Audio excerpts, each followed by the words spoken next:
Bob and Penny truly embody the local spirit of philanthropy.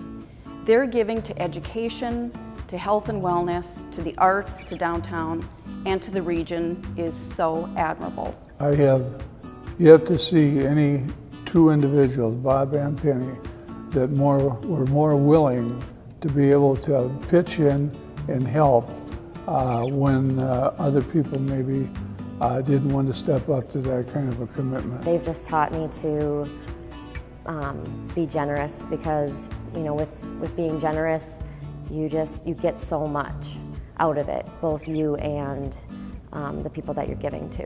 When you get involved in service or being able to give of yourself, or either your time or talent or treasure, you gain, each time you gain a little more experience and a little more confidence that you maybe push yourself even a little farther, and the next time when someone asks. When you look at our lives with a basic foundation that we had, then you look at the teachers, mentors that we had, you start looking at your blessings, and then when you reflect and empathy, you think about your education, your value system, the country that you were born in, and then you start having what I call a basis for empathy, which creates compassion.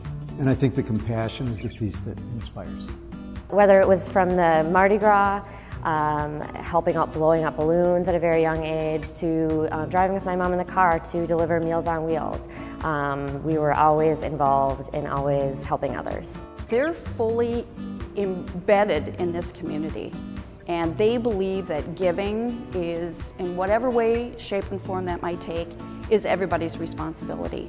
When I was younger, they talked a lot about citizenship, and you don't hear that word very much anymore. But I think it was an attempt to get people to understand that, you know what, if we don't have a great community, well, maybe it's because you're not doing your part.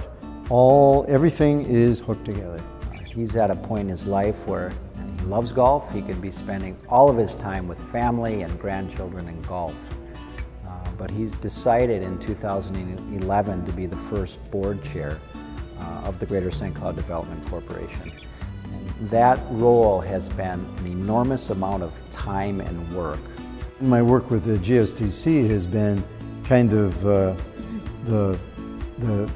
pinnacle of the things that I've learned, and the focal point for, I think, creating change and creating an improvement in the quality of everybody's life. And the engine is economic vitality, but the purpose is not money, the purpose is quality of life. He put his reputation behind the organization from day one, and has really helped build the vision, build the team, and build a sustainable enterprise to help the regional economy. They also give by challenging our ideas and challenging the way that we think, so we can think a little bit differently. Our downtown is really being revitalized over the last several years, and Penny has been a tireless volunteer in that effort, and I think she deserves a lot of credit for the renaissance that is started, and I think that will build for the next decade.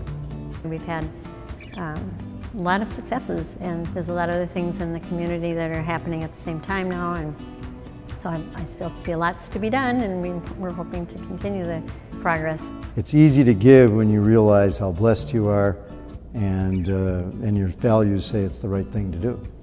I think he and Penny both instill the same type of spirit and values in their children that they have developed themselves. So when you have a nurturing environment that you can bring children up in, oftentimes they will emulate off into the future what their parents stood for. I just believe that they're just such great people, but they're so humble, and they don't ever look for recognition or anything like that, and so that's why I really think they deserve this award.